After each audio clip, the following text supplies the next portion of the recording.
La foto oficial a esta hora.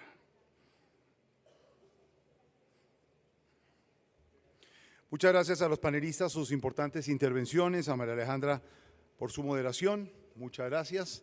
Damos paso al tercer panel de esta jornada, sector privado, legitimidad y motor de la economía, que tiene como objetivo resaltar el papel del sector privado en la construcción de narrativas positivas que impactan su legitimidad social, económica y política. Bienvenidos. Si al escuchar la afirmación se identifican con ella, pasen al frente. Los colombianos que se atrevieron a montar su propio negocio.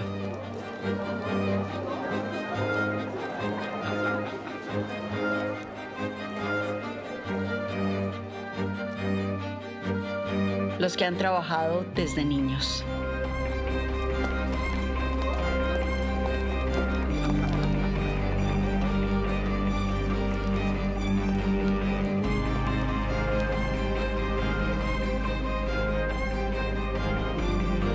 Los que creen que los empresarios mueven al país.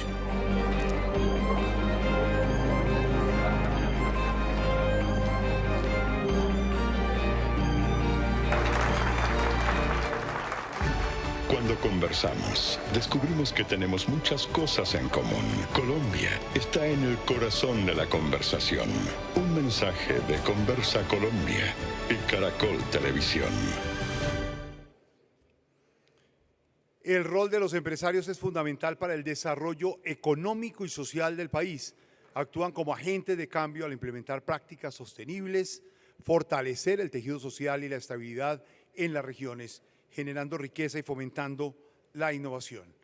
Para este espacio invitamos al escenario a Bruce McMaster, presidente de la ANDI, a Diego Fernando Quijano, CEO de BDO Interaméricas, a María Lorena Gutiérrez, presidenta del Club Aval. Los invitamos a que pasen, por favor. Y para moderar esta conversación invitamos al director de Noticias Caracol, Juan Roberto Vargas. Bienvenidos a ellos.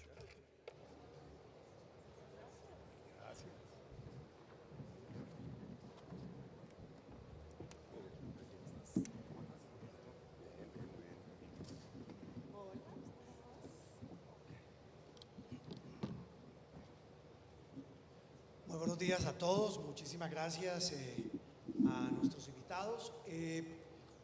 Uno como periodista, yo no sé si estoy contradiciendo lo que nos ha convocado hoy, que mejor conversemos sobre cómo le bajamos a la polarización, pero les confieso que uno arde en deseos, teniéndolos a ustedes acá, de hablar, no los vamos a hablar de eso, de anuncios de un gobierno que habla de las pensiones, de nuevos impuestos, de decretos de emergencia, pero no, hoy como bien reza este conversatorio, mejor conversemos. Y pues qué mejor manera de conversar de un asunto que a todos nos atañe y lo hemos hablado en privado y en público con estos tres contertulios, y es el papel del sector privado en la construcción de sociedad. María Alejandra lo mencionó cuando hablábamos al comienzo de este evento, que si ustedes veían en el ejercicio, y creo que hay más preguntas que no salieron acá, cuando se pregunta por el papel del sector privado, una que no salió, que decía, ¿ustedes creen que los empresarios contribuyen a mejorar la economía? Y absolutamente todas las personas convocadas pasaron, todas pasaron al unísono. María Alejandra también me hacía caer en cuenta de algo, y esto pues sirve para arrancar la conversación. Decía, y hablando de mínimos comunes, ella me decía, ojo, porque muchos de ellos no solamente se sienten, son empresarios, son gente que tiene una pequeña, mediana o no sé si grande empresa, pero dicen, yo lo que hago es una empresa, una casa es una empresa, una familia es una empresa, y yo creo que la sociedad entera es una empresa. Entendida, yo creo que es la primera reflexión que quiero que hagamos con ustedes. Bueno, no son cifras esa percepción, pero sí hay unas cifras muy importantes. La encuesta Inbamer, la que periódicamente mide, es el termómetro, como muchas otras, de la situación del país. Cuando se hace el ranking de favorabilidad de instituciones, siempre las empresas están en el top 3. Hay que decirlo, está la Iglesia Católica, fuerzas militares, Iglesia Católica y empresarios. Y esto a pesar de que se ha querido tejer y no ahora, desde hace mucho tiempo, una narrativa, hablando de mínimos comunes, de dividir al país entre ricos y pobres, entre buenos y malos, desde su óptica. Y esa es la primera reflexión, haciendo esta pequeña introducción rápida. Arranco con María Lorena. ¿Qué significa ser un buen empresario en un país como Colombia? Bueno, muy buenos días a todos, Juan Roberto, a María Alejandra, que la veo por este espacio de Colombia Conversa, que me parece muy interesante. Y de verdad los felicito por la iniciativa y gracias por la invitación. Yo creo que, no me quiero referir mucho a cifras, pero lo que decía usted es, la mayoría de los empresarios son pequeños y medianos. Esto no es que, no estamos hablando de los grandes empresarios.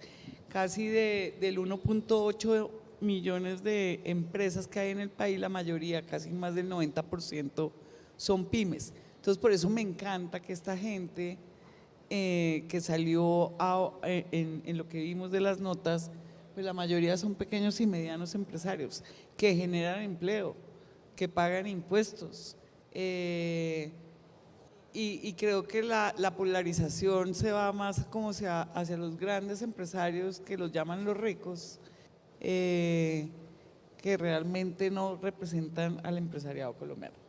Los que la mayoría generan el 90% de la inversión del país, las pymes, y representan el 80% del Producto Interno Bruto, solamente para hablar de las cifras.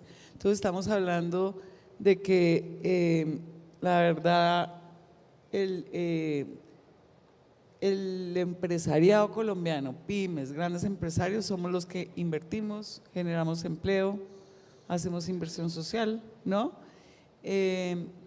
Y creo que ese es el rol del empresariado, ¿no? No caer en como estamos hablando de conversaciones, de una vez contesto otra pregunta, pero me parece interesante mencionarla ya, y es no caer en las conversaciones de la incertidumbre y del corto plazo, porque me parece que le hacemos juego a unas conversaciones que pierden el foco de lo que hacen los empresarios.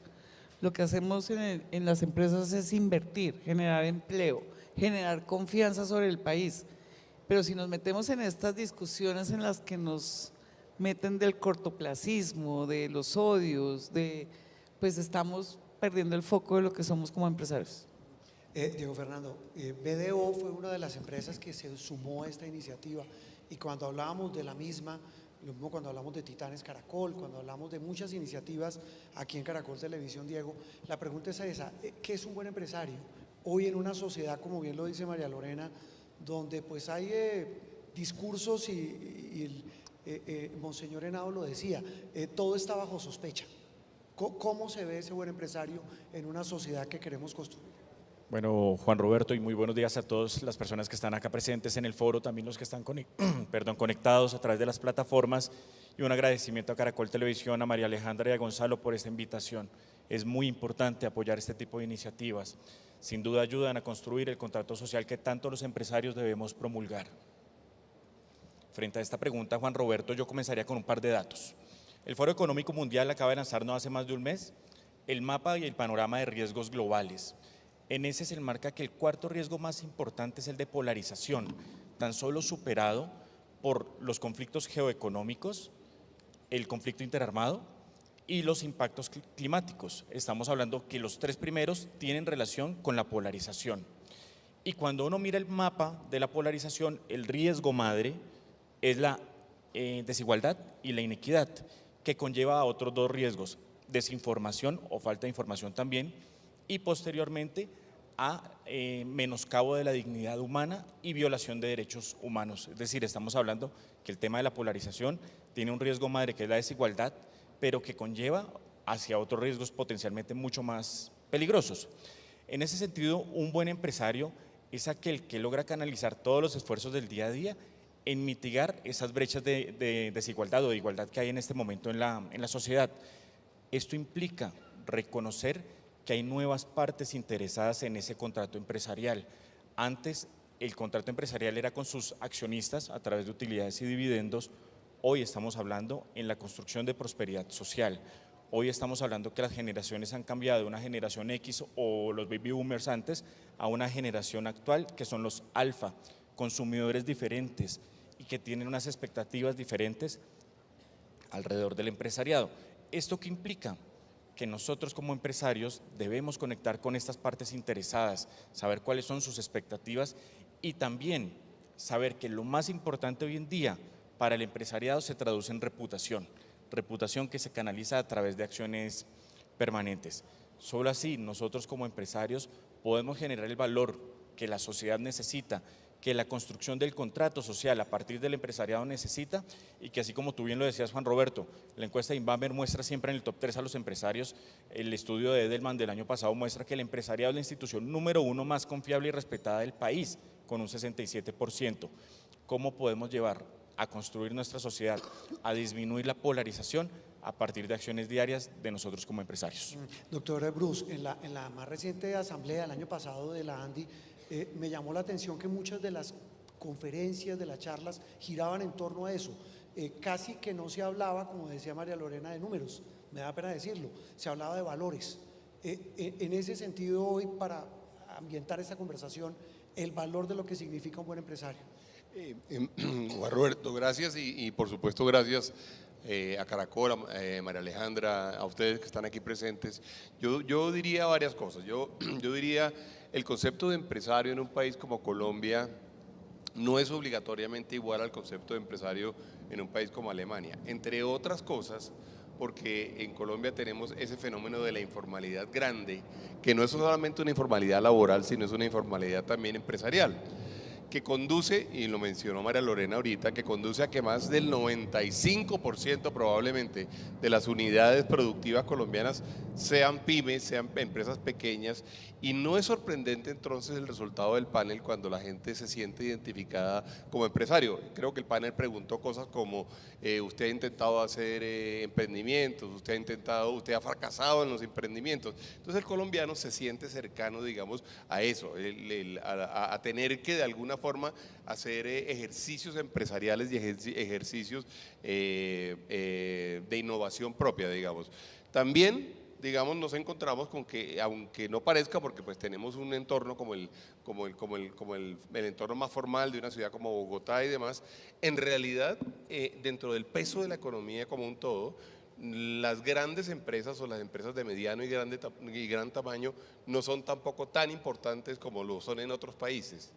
En Colombia en realidad no hay tantas empresas muy grandes, en realidad ni siquiera las empresas muy grandes son grandes a nivel mundial. Y eso hace que digamos que de alguna forma lo que tengamos es como una sensación de que al final todos somos parte como de ese ejercicio de emprendimiento, de poder sacar adelante las empresas. Lo tercero que yo mencionaría es que por esas razones y esas dos razones que he planteado hasta ahora, nos encontramos con que el ejercicio empresarial termina siendo un ejercicio de construcción colectiva muy importante. En las empresas pasan muchas cosas, no solamente se producen productos, se producen servicios, se genera empleo, sino es el sitio en donde en buena parte nos interrelacionamos, nos relacionamos entre nosotros, en donde desarrollamos una muy buena parte de nuestra vida y las sociedades sienten eso, y la sociedad siente que allí está de alguna forma ese grupo de seres humanos, digamos, que están dedicados a tratar de producir, a tratar de sacar las cosas adelante, a tratar de sacar adelante el país, y por eso entre otras cosas creo yo también reciente, cuando como fruto de la polarización política eventualmente se le trata de estigmatizar. Entonces hay gente que dice, pero perdón, si aquí estamos tratando de construir cosas y lo hemos hecho además a pesar de inmensas vicisitudes. De hecho, hemos tenido periodos de inmensa violencia y seguimos tratando de producir, seguimos tratando de reunirnos en colectivos humanos a tratar de sacar adelante servicios, a tratar de generar empleo, a pagar impuestos, y la gente siente eso y en general en Colombia sucede eso. A mí me sorprende ahora, digamos, cómo tenemos una extrapolitización, digamos, de la conversación, lo mencionábamos ayer en una conversación con María Lorena en Medellín, una extrapolitización de la conversación, pero sin duda alguna, digamos, seguimos manteniendo una muy buena parte de las razones por las cuales la sociedad debe seguir adelante en ese ejercicio empresarial, y yo creo que eso lo tenemos que rescatar y lo tenemos que defender entre todos. A veces las crisis son oportunidades, muchas veces, y ustedes como empresarios lo saben.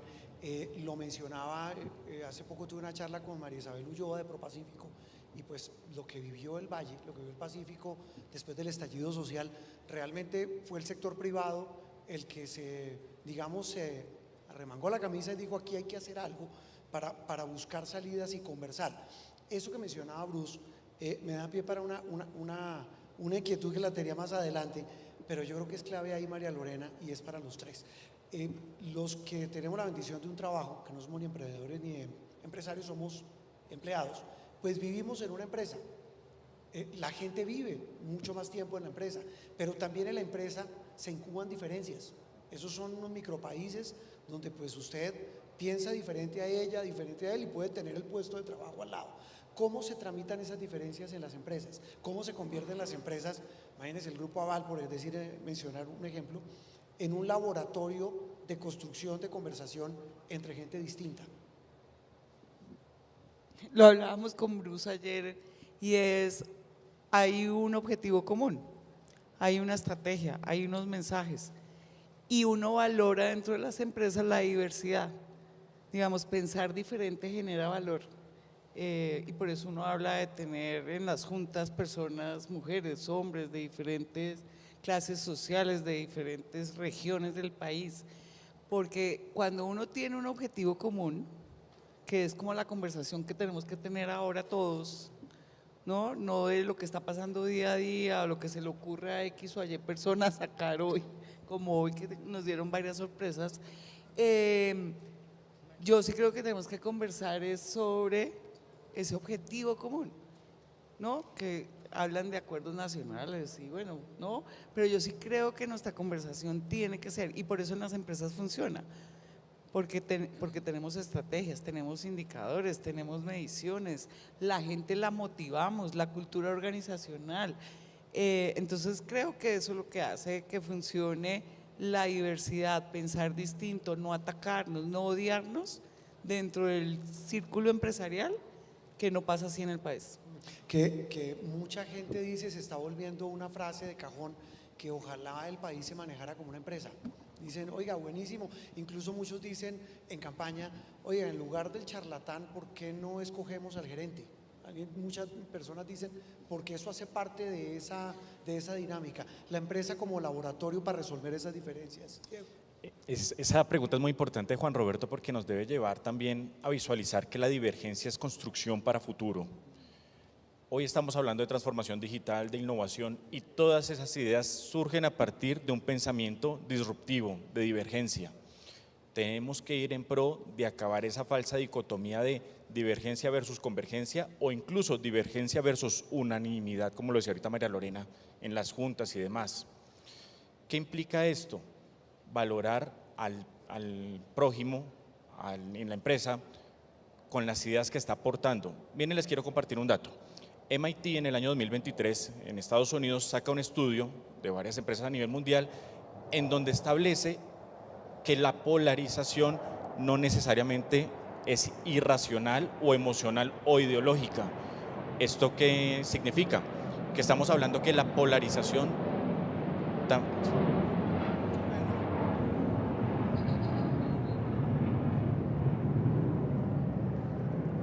Eso es culpa de los slots. Sí. Estamos hablando que en la polarización también hay impactos racionales para que haya la polarización. ¿Qué es lo que debe habilitar el empresario? Uno, espacios para que la divergencia construya. Por ejemplo, resultado, innovación, resultado, transformación digital. ¿Por qué una empresa como 3M es tan poderosa a nivel mundial y tan reputada? Porque comprendió hace muchas décadas que en la diferencia podía construir a través de la innovación y de la disrupción. Pero también, y no menos importante, Juan Roberto, abrir estos espacios implica que los principios y valores de la organización, es decir, lo que nosotros conocemos como ética organizacional, debe habilitar el pensamiento divergente. No para que entonces empecemos a alejarnos entre departamentos o áreas de la empresa, sino todo lo contrario, cómo podemos habilitar conversaciones que construyan en pro de lo que María Lorena previamente mencionaba, que es el propósito empresarial. Dicho en este momento, Juan Roberto, en Colombia aún adolecemos los empresarios de definir propósito. Podemos tener clara una misión, podemos tener una visión clara y algunos objetivos, pero el propósito es aquello que nos va a llevar a trascender en el tiempo como empresarios. Si ese propósito se alinea con unos principios y valores que se vivan a través de una cultura y abrimos los espacios nosotros como empresarios, estas discusiones van a reducir la polarización. Ya vamos a hablar de ese tema porque ahí eso riñe con algo que llaman el silencio corporativo, que también es un tema de narrativas. Pero Bruce, para cerrar este capítulo, alguien dirá, claro, las divergencias hay en las empresas, pero en las empresas hay normas que hay que cumplir. ¿Cómo se compaginan esas normas con un objetivo de conciencia para que esas diferencias no terminen destruyendo una estructura como una empresa? Sí, que sí nos pasa en el país. Claro, yo quiero decir dos cosas porque no quiero tampoco, digamos, quedar con la idea de que no, que en las empresas todo es perfecto y que siempre ha sido perfecto. Pero es la pregunta. Claro. Mucha gente dice, claro, yo cumplo y no puedo tener diferencias enormes con ella. No, por supuesto. Pero yo sí diría que el tejido empresarial colombiano ha tenido que vivir una gran cantidad de experiencias a lo largo del tiempo que han hecho que efectivamente se hayan producido decisiones y se hayan producido cambios de la actitud y cambios en el propósito, como de alguna forma fue mencionado ahorita, que quizá nacen, digamos, de toda esa violencia en un momento dado de los años 80 y los años 90 que nos obliga a hacer una reflexión profunda y cómo hacemos para trabajar de aquí en adelante. Colombia cambió muchísimo desde los años 90 hacia acá en muchos sentidos y muchos de nuestros indicadores fueron mejorando y mejorando, entre ellos el de salud que ha venido desmejorando, pero que había mejorado muchísimo, pero también en infraestructura, pero también en la banca, pero también en regulación, en muchas cosas, el Banco Central, etcétera. Y esas fueron decisiones que la sociedad fue tomando y las empresas fueron de alguna forma también apropiando y entendiendo que tenían un papel no solamente de producir, no solamente de generar empleo, sino de tener realmente una actitud consistente, digamos, con lo que uno quisiera para la sociedad. Y esto me permite, digamos, hablar de la segunda parte que tiene que ver con lo que tú estás mencionando. No tengo la menor duda de que una de las discusiones más interesantes es por qué un grupo grande de una empresa grande, cualquier cosa, 4.000, 5.000 empleados o 10.000 o 15.000 empleados, ¿por qué puede convivir funcionalmente, digamos, cuando tenemos una sociedad en donde es tan difícil convivir funcionalmente? ¿Por qué uno puede tener gente donde probablemente la mitad estaba a favor de el sí, por ejemplo, en el plebiscito, y la mitad estaba en no, y la empresa siguió funcionando y ese grupo humano pudo seguir funcionando? Y yo sí creo que el tema de tener, digamos, un objetivo de largo plazo, tener un propósito superior, tener algunas normas, digamos, de convivencia y de conversación, termina siendo muy, muy importante, que a nivel social probablemente las hemos venido perdiendo. A nivel social no tenemos ni el objetivo tan identificado. ¿Cómo es posible que no hayamos podido ponernos de acuerdo alrededor de la paz? Es decir, Colombia quería o no quiere tener paz. Uno pensaría que sí. Pero evidentemente hubo gente que, y lo vimos aquí, hubo gente que además tenía dolores adentro, que no había sanado y que no había de alguna forma superado y que no le permitió, digamos, de alguna forma actuar, y hubo gente que lo utilizó también en contra para hacer campañas políticas, hubo de todo. Pero dicho eso, uno lo que sí se encuentra es que tendríamos que tener, digamos, ese ejemplo de propósito general, ese ejemplo de reglas para la conversación, ese ejemplo de reglas para el respeto por el otro, que nos permitirá a nosotros realmente poder tramitar las diferencias que las tenemos. Es que veo aquí al rector de la universidad y yo digo, perdón, ¿cuántas opiniones hay en la Universidad Javeriana en este momento? Pues tantas como estudiantes y profesores y funcionarios hay en la universidad sobre cada tema, y sin embargo la gente logra convivir y logra convivir bien y logran que ese grupo humano, ese colectivo se mueva hacia adelante. Entonces, ¿cómo hacemos ahora para llevar esos ejemplos, que son muchísimos, no solamente las empresas, porque las universidades son un buen ejemplo también, hacia, por ejemplo, hacia la sociedad? ¿Y cómo logramos que esa sociedad aprenda de eso? Nos va a tocar aprender al revés otra vez. Antes teníamos la idea de que las entidades nuestras tenían que tener como una especie de gobierno para lograr funcionar. Hoy en día yo creo que hay que decirle al gobierno cómo eventualmente hay grupos humanos que logran funcionar a pesar de las diferencias, y probablemente podemos tomar, digamos, unos buenos ejemplos de cómo se puede tramitar la diferencia allí. Sí, y ahí viene lo que planteábamos hace un instante. María Lorena, quiero su opinión. El silencio, muchas veces como un mecanismo para evitar críticas, otros lo llaman silencio corporativo. William Ospina decía, lo anoté aquí, muchos de estos males se pueden deber a que les dejamos la narrativa a los políticos. Daniel Samper Pisano alguna vez decía en una conferencia, decía, es que el drama de nuestro país y ahora de nuestra sociedad es que somos 50 millones, pero el foco, y eso también tiene que ver, y seguramente lo hablaremos en el siguiente panel de los medios de comunicación, se lo ponemos a 10.000 personas que son los que arman bulla. Pero hay mucha gente anónima en regiones, repito, lo que uno ve el experimento del Valle, lo que están haciendo en regiones como el Caquetá, en la costa Caribe, la iniciativa que hacen ustedes en La Guajira. Eso porque el país no lo conoce. Cuando digo no lo conoce, ¿en qué momento ese silencio corporativo, y la pregunta es para los tres, deja de convertirse en prudencia y se convierte en una ventaja para polarizar? Porque la gente no lo conoce. Bueno, yo el famoso silencio corporativo lo veo como en tres dimensiones, porque el primero es un silencio corporativo ante el odio, los ataques personales, porque ahí sí creo en el silencio corporativo, porque si no es hacerles el juego a esa polarización, al odio, al ataque personal. El silencio corporativo no existe defendiendo los temas de política para el país, ni la economía, ni la salud, ni las pensiones, y nos puedes oír a todos que no hacemos sino hablar de eso, del tema de la política para el país, la política pública. Ahí no hay silencio corporativo.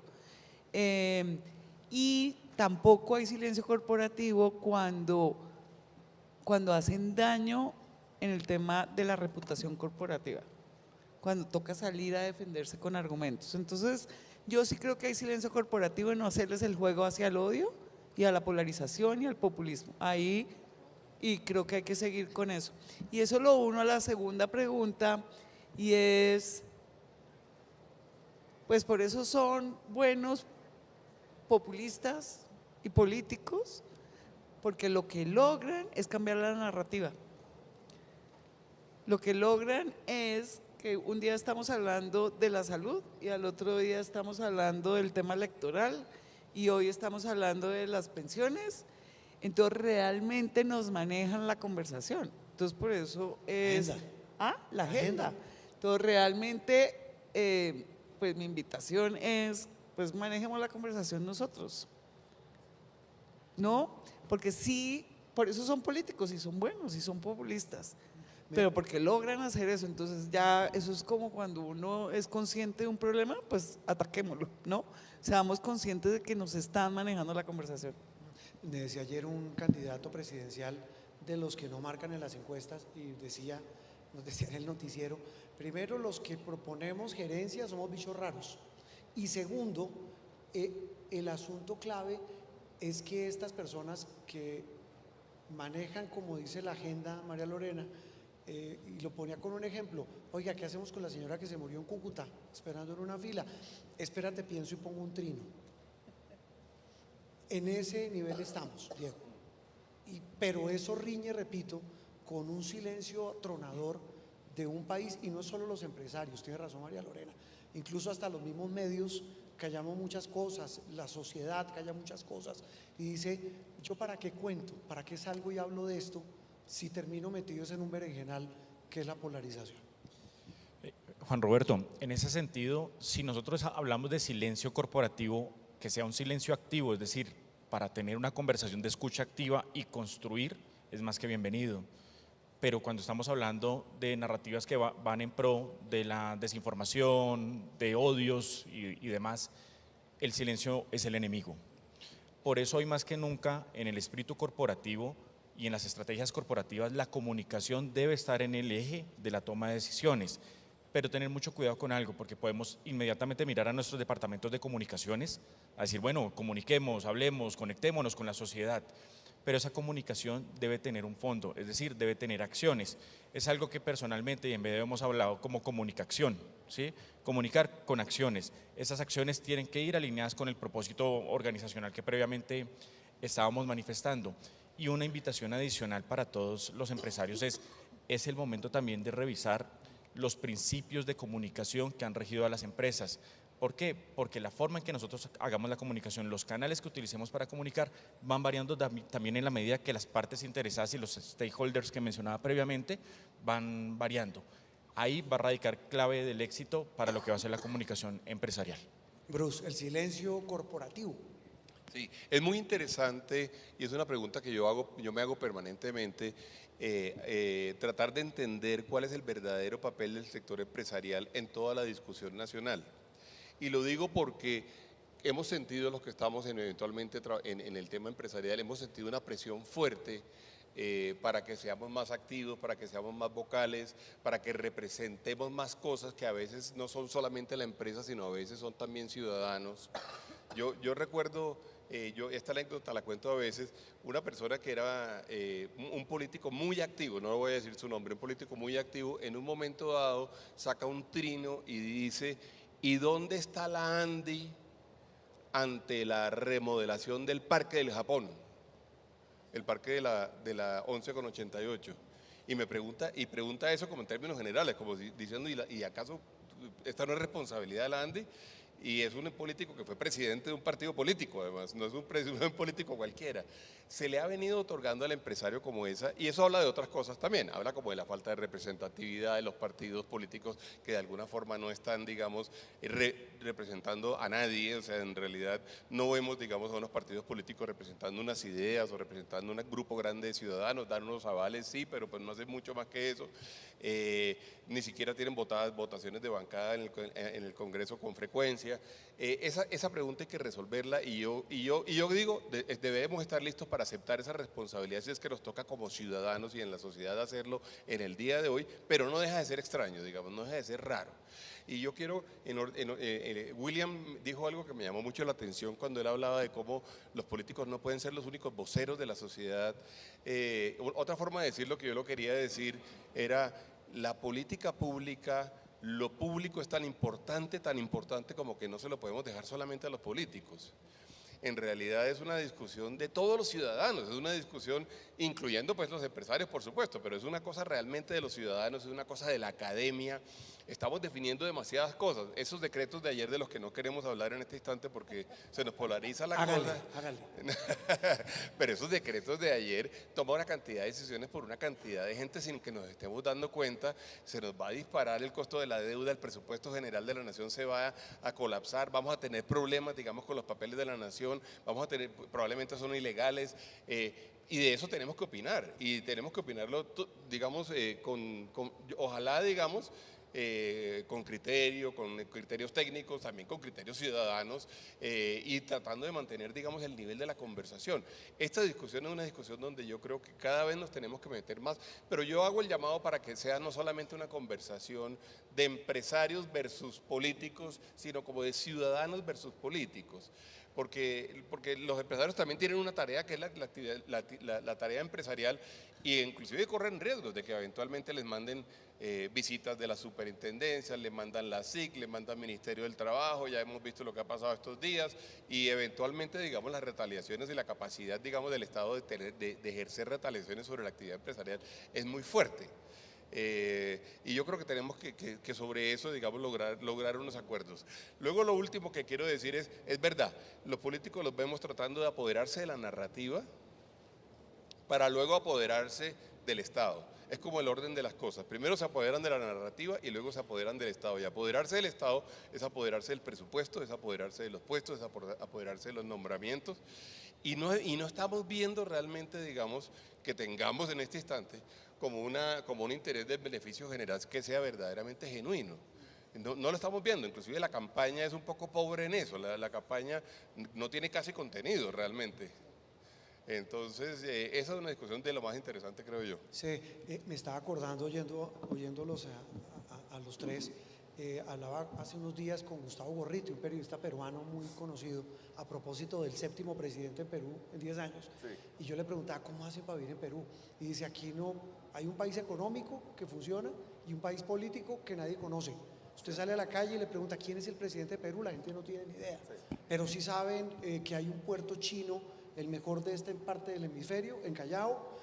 Hay unas empresas, hay un sector académico muy fuerte en Perú. Y hay una intelectualidad muy fuerte en ese país, contrario, digamos, a los estereotipos que se han creado. Creo que con William hablábamos una vez en el noticiero del tema, de estas sociedades que se parten como en dos, como en mundos paralelos, pero yo sí creo que el problema no puede ser ese, o sea, no podemos llegar al punto de la negación. Y ya prácticamente para el cierre, María Lorena y cada uno con su sector, el dato mata el relato, siempre decimos acá con el equipo de noticias, pero el relato muchas veces supera ese dato. En el caso del sector financiero, y yo aquí lo anoté, la gente dirá, eso es ganancias, intereses, préstamos y llamadas de la gente. ¿Cómo romper ese estigma? ¿Cómo el sector financiero convierte su relato en una percepción distinta a la que puede tener una sociedad como la colombiana?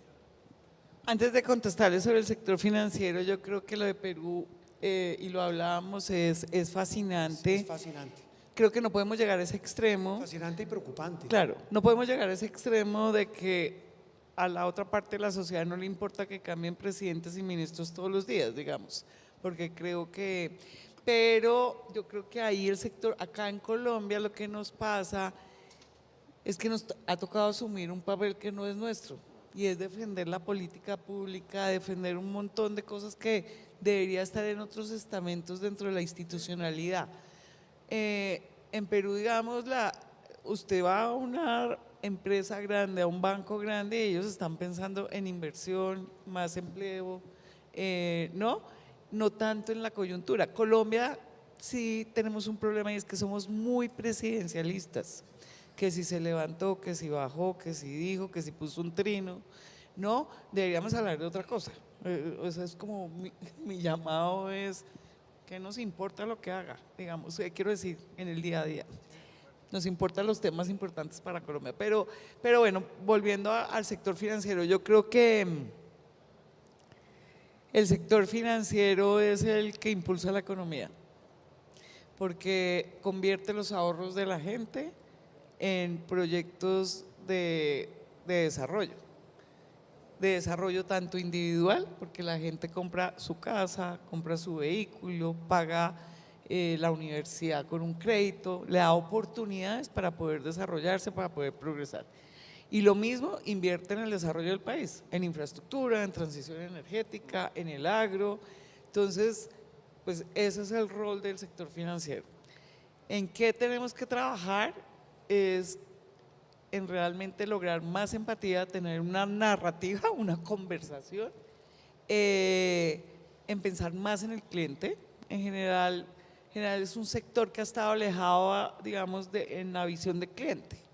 Es más en el producto, en lo que pone, en el crédito. Entonces yo creo que tenemos que trabajar más con los clientes, con los consumidores, pero pues tiene un rol fundamental en la economía, Sin sistema financiero, pues no habría, digamos, inversión.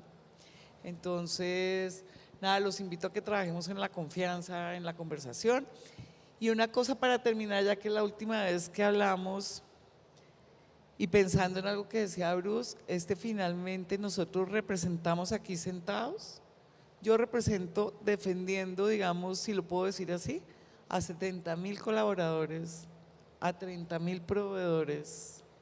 Es decir, si este sector no existiera, muchas familias estarían afectadas. Nosotros lo que tenemos que seguir es generando desarrollo, porque representamos es un ecosistema de ciudadanos colombianos y de desarrollo.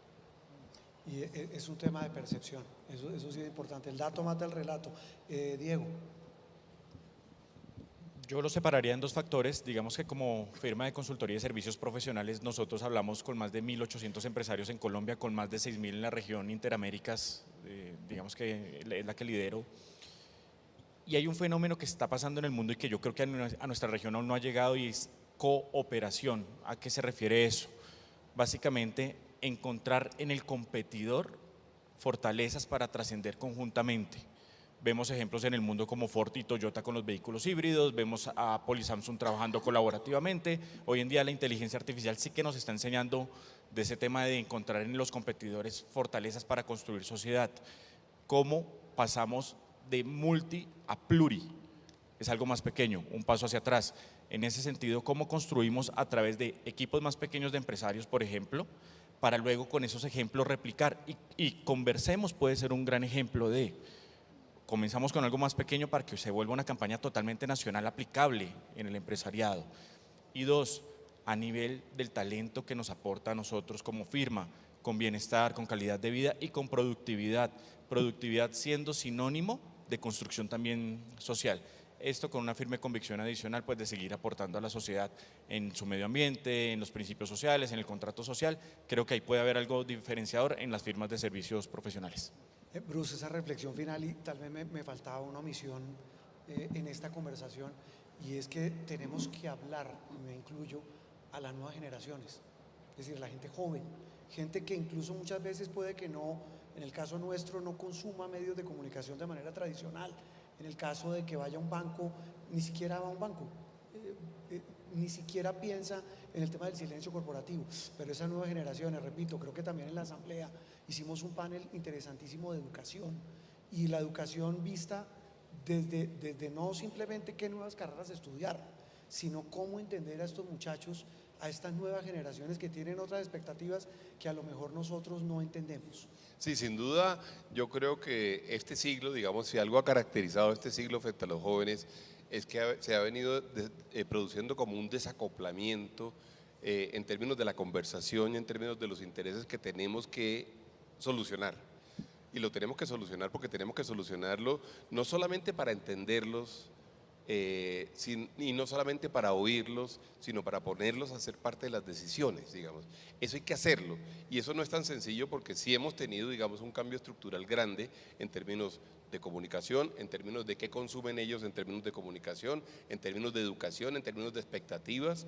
Ellos, digamos, piensan cosas distintas a las que nosotros pensemos y tienen sueños diferentes, pero se van a quedar con el mundo y y ellos van a ser los responsables del mundo, y cómo se produce esa transición debería ser una cosa un poco más organizada por parte de todos.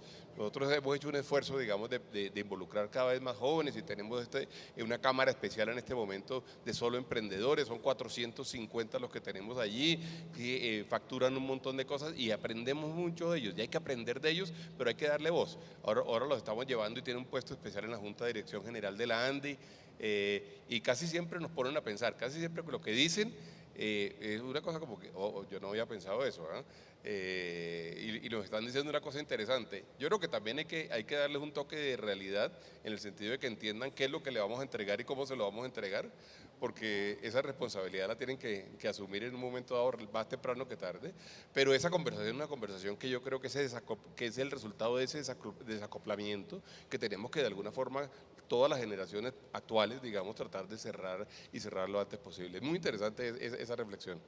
Pues tratamos en esta conversación de tocar todos estos temas. Muchas gracias a ustedes, y muchas gracias a ustedes por escucharnos. Muy amables.